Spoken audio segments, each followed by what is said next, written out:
जय हिंद दोस्तों, आप सभी का बहुत बहुत स्वागत है आपके अपने YouTube चैनल विजय जीएसवर्ड फैमिली में। दोस्तों आज का जो हमारा लेक्चर होने वाला है वो होगा वर्ल्ड ज्योग्राफी पर। जैसा कि दोस्तों आप लोग जानते ही हैं, इस समय हमारा चल रहा है विश्व की कृषि, जिसमें से दोस्तों हमने कल के लेक्चर में कृषि से संबंधित जो भी मोस्ट इम्पॉर्टेंट पॉइंट था उसके बारे में जाना, और साथ ही में दोस्तों हमने चावल के बारे में भी अच्छे से जाना और समझा था। चावल किस देश में ज़्यादा होता है, चावल की जो मुख्य विशेषताएं थे, इसके बारे में हम दोस्तों अच्छे से समझे थे। दोस्तों आज हम जानेंगे गेहूं के बारे में, जो कि एक मुख्य खाद्यान्न फसल की श्रेणी में गेहूं भी आता है। दोस्तों गेहूं क्या है, किस तरीके से है, इसके हर एक पॉइंट को हम लोग अच्छे से जानेंगे समझेंगे। दोस्तों आप लोग वीडियो में अंत तक लगे रहिए और हर एक पॉइंट को अच्छे से अपने माइंड में समझने का प्रयास कीजिए। तो चलिए दोस्तों शुरू करते हैं आज का अपना प्यारा सा लेक्चर, जो कि विश्व की कृषि होगी और उसमें हम देखेंगे गेहूँ पर। क्लियर है? तो गेहूं की बात करते हैं दोस्तों, उत्पादन की दृष्टि से गेहूं दोस्तों विश्व की दूसरी खाद्यान्न फसल है। तो ये क्या है दोस्तों? विश्व की दूसरी खाद्यान्न फसल है। क्लियर है? और पहली खाद्यान्न फसल कौन सी है? कल हमने बताया था दोस्तों, वो है चावल। क्लियर है? तो चावल दोस्तों पहली खाद्यान्न फसल है और गेहूं जो है विश्व की दूसरी खाद्यान्न फसल है। क्लियर है दोस्तों? अगर मैं बात करूं कि गेहूं की जन्मभूमि किस देश को कहा जाता है, तो दोस्तों गेहूं की जन्मभूमि फिलिस्तीन। क्लियर है? किसको माना जाता है दोस्तों? फिलिस्तीन को माना जाता है। तो कहने का तात्पर्य ये है कि गेहूं की सबसे पहले खेती कहाँ की गई थी दोस्तों? ये फिलिस्तीन में की गई थी। तो इस तरीके से गेहूं की जन्मभूमि फिलिस्तीन को माना जाता है। गेहूं दोस्तों जानते ही हैं, एक शीतोष्ण जलवायु प्रकार का पौधा होता है। शीतोष्ण का मतलब समझते हैं मित्रों, क्या होता है शीतोष्ण प्रकार का? शीतोष्ण मतलब क्या होता है? ठंडी के दिनों में क्या होता है?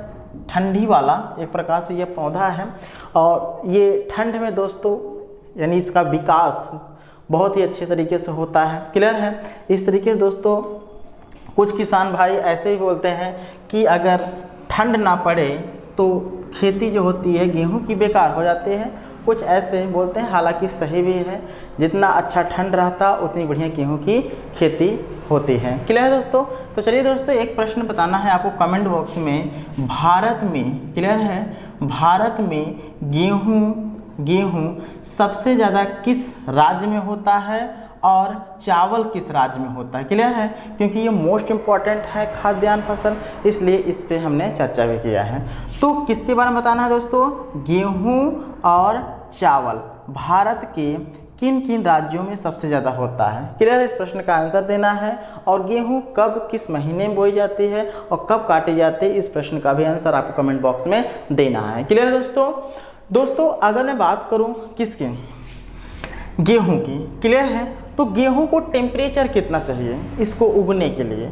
दोस्तों 0 डिग्री सेल्सियस से 20 डिग्री सेल्सियस तक का सबसे अच्छा टेम्परेचर गेहूं की खेती के लिए माना जाता है। कितना जल्दी बताइए?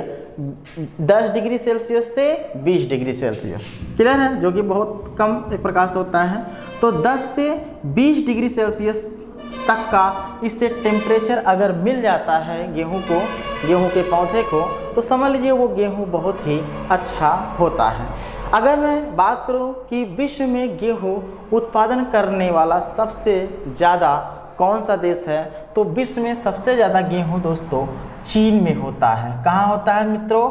चीन में सबसे ज़्यादा गेहूं उत्पादन की जाती है। और दोस्तों दूसरे स्थान पे भारत है, तीसरे स्थान पे रूस है। तो ध्यान दीजिएगा, चीन क्या है दोस्तों? पहले स्थान पे है, दूसरे स्थान पे क्या है? भारत है, और तीसरे स्थान पे जल्दी बताइएगा रूस है। तो इस तरीके दोस्तों इस तीनों पॉइंट को आप दिमाग पे सेट कर लीजिएगा। कभी कभी परीक्षाओं में प्रश्न पूछता भी है कि सबसे ज़्यादा गेहूं किस देश में उगता है, तो वो है दोस्तों चीन में सबसे ज़्यादा एक प्रकार से गेहूं पैदा होता है। क्लियर है? लेकिन अगर मैं बात करूं दोस्तों, ऐसा तो हो गया कि गेहूं सबसे ज़्यादा चीन में होता है, लेकिन अगर ऐसे प्रश्न घुमा के बोल दें कि गेहूं फसल के क्षेत्रफल में गेहूं फसल के क्षेत्रफल में विश्व में कौन से स्थान पर है? तो आपको अपनी प्यारी सी कंट्री भारत पे टिक मारना है। क्लियर है? क्योंकि भारत में गेहूं फसल के क्षेत्रफल में विश्व में पहले स्थान पे है, लेकिन दोस्तों कम होता है, इसी कारण वो दूसरे स्थान को प्राप्त कर लिया और चीन पहले स्थान पर चला गया। क्लियर है? तो क्षेत्रफल में पूछे तो भारत को पहले देना है। अगर गेहूं सबसे ज़्यादा किस देश में होता है ऐसे पूछता है तो चीन को टिक मारना है। इतना पॉइंट समझ में आ गया है? इसको मिटा दें कि आगे, चलो ठीक है इसको मिटाते हैं, हालांकि आप लोग इसको समझ ही गए हैं। दोस्तों नेक्स्ट हेडिंग आपको डालना है मक्का। मक्का जानते ही हैं, बहुत ही अच्छा पसंद करते हैं लोग, बहुत ही फेवरेट है कुछ लोगों का मक्का। क्लियर है? तो मक्का की बात करते हैं दोस्तों। गेहूं और चावल के बाद मक्का जो है विश्व की तीसरी प्रमुख खाद्यान्न फसल है। तो मक्का क्या है जल्दी बताइएगा? विश्व की तीसरी खाद्यान्न फसल है, यानी सबसे ज़्यादा इस्तेमाल की जाने वाली तीसरे स्थान पे जो फसल है तो वो है मक्का। और पहले स्थान पे चावल, दूसरे स्थान पे जैसा हमने बताया गेहूं है। क्लियर है? तो समझ में आ गया? नहीं भूलेंगे, नहीं भूलना है। दोस्तों अगर मैं बात करूं मक्का कैसा पौधा है, दोस्तों मक्का एक अमेरिकन पौधा है। पॉइंट बिल्कुल दिमाग से फिट कर लीजिएगा। मक्का क्या है? अमेरिकन पौधा है। क्लियर है? यानी ये अमेरिका की देन है। मक्का जो है दोस्तों अमेरिका, यानी मक्के की जो पौधा होता है ये अमेरिका की देन है, इसलिए दोस्तों इसे बोला गया है मक्का एक अमेरिकन पौधा है। और विश्व में मक्के का लगभग 50% उत्पादन अकेले USA अर्थात संयुक्त राज्य अमेरिका करता है। तो 50% दोस्तों उत्पादन करता है, ये आंकड़ा याद रखे रहिएगा। कौन? USA संयुक्त राज्य America, United states of America. Clear है? नहीं भूलना है दोस्तों। और मक्का का अगर जन्म स्थान बोला जाए, यानी जन्म कहाँ हुआ, तो मक्का का जन्म स्थान पूछता है दोस्तों, कंफ्यूज कभी मत होइएगा। तो आपको किसको देना है? मैक्सिको। क्लियर है? मक्का का जन्म स्थान या जन्मभूमि मैक्सिको। तो प्रश्न 2 बिल्कुल अपने दिमाग में सेट कर लेना। पहला प्रश्न अगर इस तरीके से पूछता है मक्का, क्लियर है, मक्का कहाँ का पौधा या किस प्रकार का पौधा है, तो मक्का एक अमेरिकन पौधा है। अगर प्रश्न ऐसे पूछ ले कि मक्का का जन्म स्थान किस देश को माना जाता है, तो मक्का का जन्म स्थान मैक्सिको को माना जाता है। क्लियर है? कन्फ्यूज नहीं होंगे। और गेहूं का जन्म स्थान या जन्मभूमि फिलिस्तीन को माना जाता है। समझ में आया दोस्तों? नहीं भूलेंगे, भूलना भी नहीं है आपको। तो चलिए दोस्तों एक प्रश्न का आंसर और आपको देना है चावल का। क्लियर है? चावल की जन्मभूमि कहाँ हुई या चावल की जन्मभूमि किस देश में हुई, इस प्रश्न का आंसर देना है आपको कमेंट बॉक्स में। क्लियर है? दे देना है दोस्तों, बिसरना ना। क्लियर है?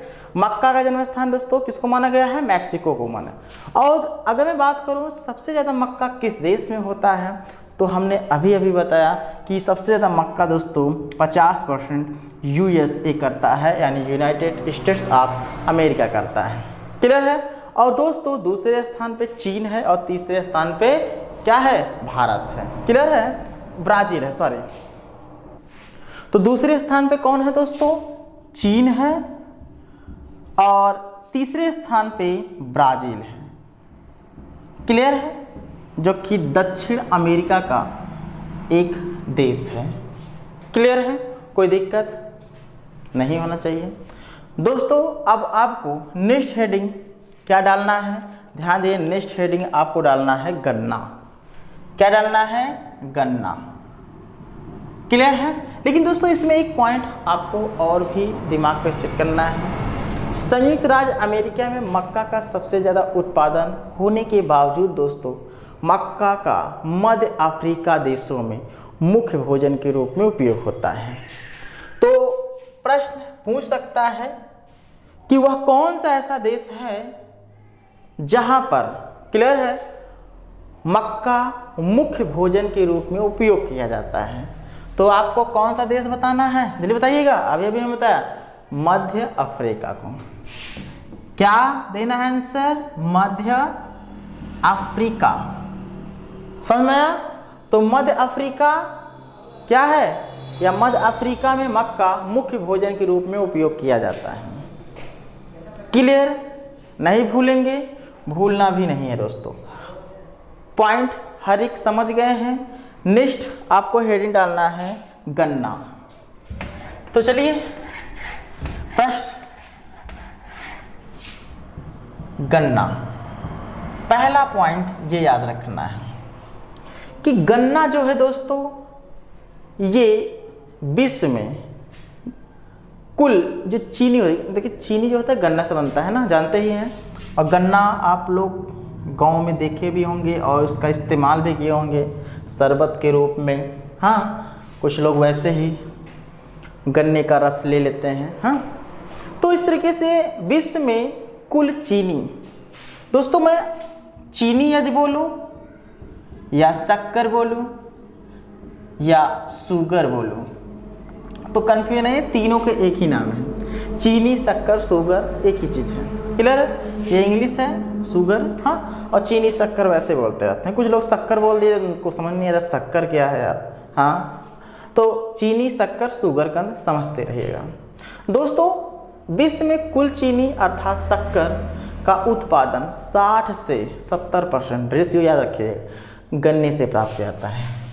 तो गन्ने से कितना परसेंट शक्कर बनाया जाता है, तो 60 से 70% वो गन्ने से ही शक्कर को तैयार किया जाता है। क्लियर है दोस्तों? और गन्ने का जन्मभूमि किसे माना गया है, किस देश को? तो गन्ने का जन्मभूमि अपनी प्यारी कंट्री क्या है, ये बताइएगा, भारत। तो भारत को दोस्तों गन्ने का जन्मभूमि देश माना गया या जन्मभूमि माना गया। एक प्रश्न आपको कमेंट बॉक्स में देना है, सबसे पहले गन्ने की खेती किसने की थी? गन्ने की खेती किसने की थी? सबसे पहले गन्ने की खेती किसने की थी? क्लियर है? इस प्रश्न का आंसर कमेंट बॉक्स में देना है दोस्तों। एक पॉइंट और भी याद रखना है कि विश्व में सबसे ज़्यादा गन्ना किस देश में होता है? वैसे तो जन्मभूमि गन्ने को भारत माना गया है, गन्ने का जन्मभूमि किसको माना गया? भारत। लेकिन सबसे ज़्यादा गन्ना किस देश में उगाया जाता है? तो दोस्तों सबसे ज़्यादा गन्ना ब्राज़ील। कहाँ? ब्राज़ील में उगाया जाता है। और दूसरे स्थान पे भारत चला गया और तीसरे स्थान पे चीन है। तो दूसरे स्थान पे भारत और तीसरे स्थान पे कौन सा? चीन है। यहाँ तक किसी प्रकार का दिक्कत ना हुआ होगा। नेक्स्ट पॉइंट आपको याद रखना है, थाईलैंड नाम सुने होंगे। कौन से? थाईलैंड। क्लियर है? थाईलैंड की बात करूं दोस्तों, चीनी उत्पादन का ज़्यादा 82% निर्यात करता है। तो सबसे ज़्यादा निर्यात चीनी का कौन करता है? थाईलैंड। कितना परसेंट?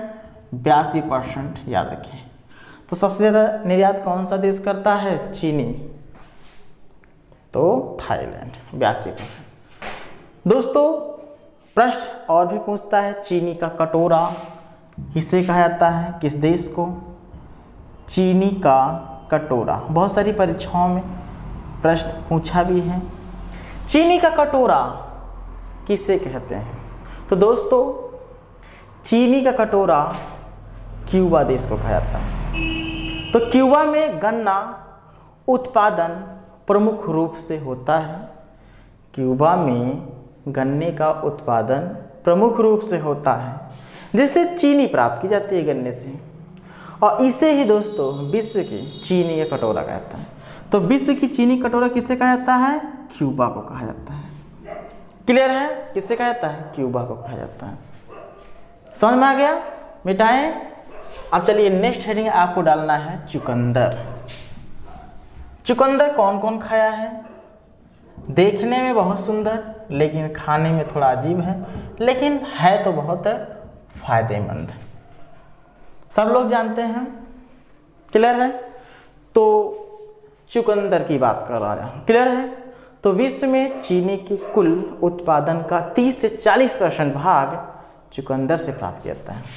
तो चुकंदर से दोस्तों चीनी 30 से 40% जो चीनी है वो चुकंदर से ही बनाया जाता है। किससे बनाया जाता है 30 से 40%? चुकंदर से। क्लियर है? चुकंदर से चीनी बनाने की जो प्रक्रिया है सबसे पहले किस देश में विकसित हुई थी? तो चुकंदर से चीनी बनाने की जो प्रक्रिया है सबसे पहले कहाँ बताइए? जैसे जर्मनी। किस देश में? जर्मनी में विकसित हुई थी। ये पॉइंट मोस्ट इम्पॉर्टेंट है। क्यों? क्योंकि पॉइंट अच्छा है। चुकंदर की बात की जा रही है, चुकंदर से चीनी बनाने की बात की गई है। तो चुकंदर से चीनी बनाने की प्रक्रिया सबसे पहले किस देश में विकसित हुई थी? तो वो है जर्मनी में। कौन से देश में? जर्मनी में। क्लियर है? तो अब पॉइंट ये भी याद रखना है, चुकंदर से चीनी बनाने वाला सबसे ज़्यादा, क्लियर है, यानी चीनी जो है चुकंदर से बनाने वाला देश सब कौन से सबसे पहले स्थान पे है? तो रूस देश जो है दोस्तों चुकंदर से चीनी बनाने में अपना प्रथम स्थान रखता है। दूसरे स्थान पे फ्रांस, तीसरे स्थान पे जर्मनी और तीसरे स्थान पे क्या है? जर्मनी। तो पहले स्थान पे रूस अपने यहाँ जो चीनी तैयार करता है वो चुकंदर से तैयार करता है, और भारत गन्ने से तैयार करता है। अगर ये प्रश्न पूछता है कि वह कौन सा ऐसा देश है जो संपूर्ण चीनी चुकंदर से ही प्राप्त करता है, तो संपूर्ण चीनी यानी पूरा का पूरा चीनी वो बना डालता है चुकंदर से, वो कौन सा देश है? तो वो है यूक्रेन। कौन सा देश है दोस्तों? यूक्रेन। क्लियर है? तो यूक्रेन देश में संपूर्ण चीनी चुकंदर से प्राप्त की जाती है। समझ गए कि नहीं समझे? समझ गए हैं तो इस पॉइंट को अब मिटाते हैं और नेक्स्ट हेडिंग आपको डालना है कपास। क्या डालना है मित्रों? कपास। तो चलिए कपास कि हम लोग खासियत जानते हैं, कॉटन। क्लियर है? कॉटन के कपड़े तैयार किए जाते हैं, मतलब कपास के कपड़े बनते हैं। क्लियर है? तो भारत माइंड में चल गया कि कपास का जन्मदाता किस देश को माना जाता है? तो कपास का जन्मदाता भारत को माना जाता है। किस देश को मित्रों? भारत। तो भारत क्या है? कपास का जन्मदाता है। या कपास का जन्म कहाँ हुआ? भारत में हुआ है। क्लियर है दोस्तों? रेशों की लंबाई के अनुसार जो कपास में कई किस्मों होती है, यानी रेशे के आधार पे कपास के कई किस्में होते हैं। कुछ छोटे रेशे वाले होते हैं, कुछ बड़े रेशे वाले होते हैं, देखते ही होंगे दोस्तों। जो छोटे रेशे वाले होते हैं, क्या? छोटे रेशे वाले 2.5 कितना ये रेशे याद रखे हुए हैं, 2.5 सेंटीमीटर तक होते हैं, या इससे छोटी। तो 2.5 सेंटीमीटर तक के जो रेशे होते हैं किसी भी कपास में, अगर वो 2.5 सेंटीमीटर छोटे हैं या वहाँ तक हैं तो उसे छोटे रेशे वाली कपास की श्रेणी में रखा जाता है।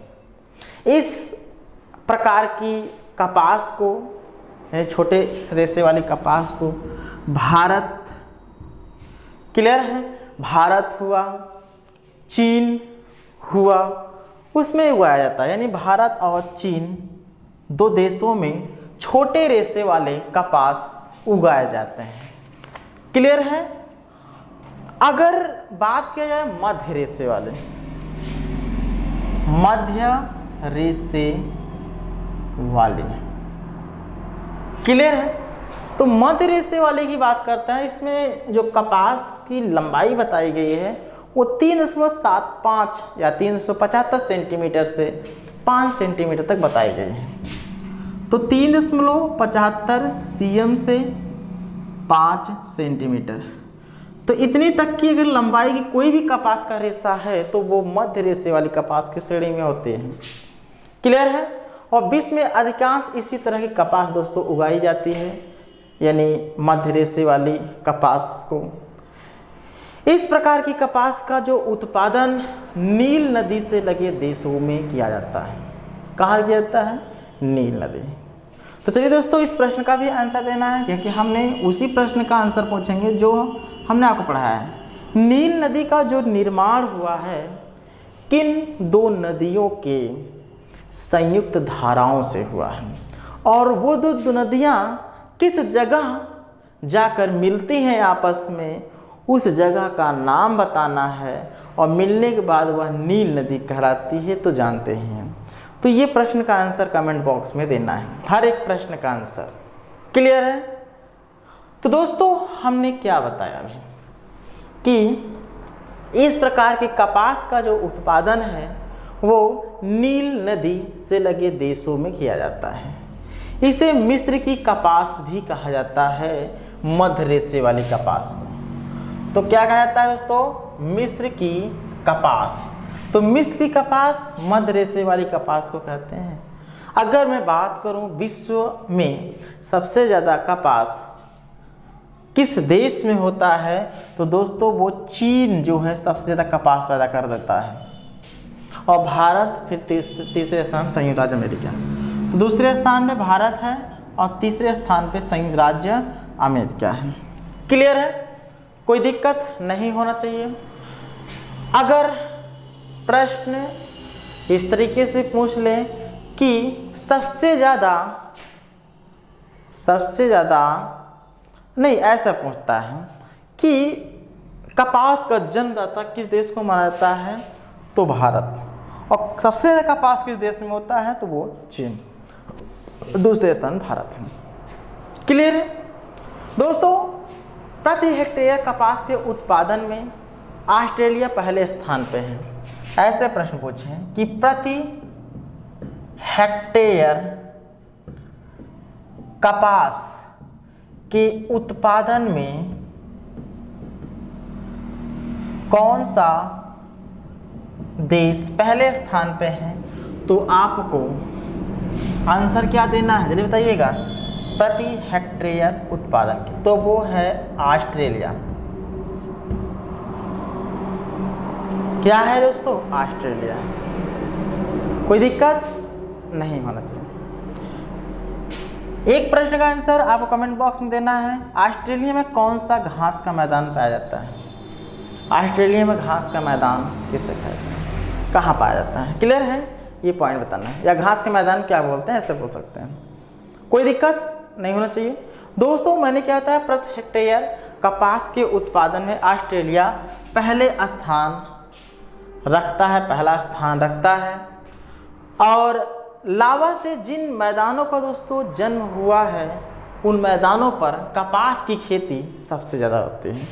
तो भारत में सबसे ज़्यादा कपास किस, भारत में सबसे ज़्यादा कपास किस राज्य में होता है? तो भारत में सबसे ज़्यादा कपास किस राज्य में होता है? इस प्रश्न का आंसर आपको कमेंट बॉक्स में देना है। नेक्स्ट हेडिंग दोस्तों डालना है आपको तंबाकू, जो कि कल के लेक्चर में हम देखेंगे। लेक्चर ज़्यादा बड़ा नहीं करेंगे क्योंकि आपके ऊपर भी भार है, कुछ एक्स्ट्रा सब्जेक्ट पढ़ने होते हैं। हाँ, तो इस तरीके से थोड़ा थोड़ा पढ़ेंगे, लेकिन हम लोग अच्छे से पढ़ेंगे, हर एक पॉइंट को अपने माइंड में सेट करते हुए चलेंगे। हाँ, किसी प्रकार का हम अपने माइंड में प्रेशर क्लियर नहीं लेंगे, और जिस तरीके से हम अपने आप को इंजॉय मतलब खुश रख सकें, उसी तरीके से हम इसको भी अपने माइंड में सेट करते रहें। चलिए दोस्तों, इसको साइड में करते हैं और कल फिर मिलते हैं नए लेक्चर के साथ। आज के लिए बस इतना ही। जय हिंद, जय भारत।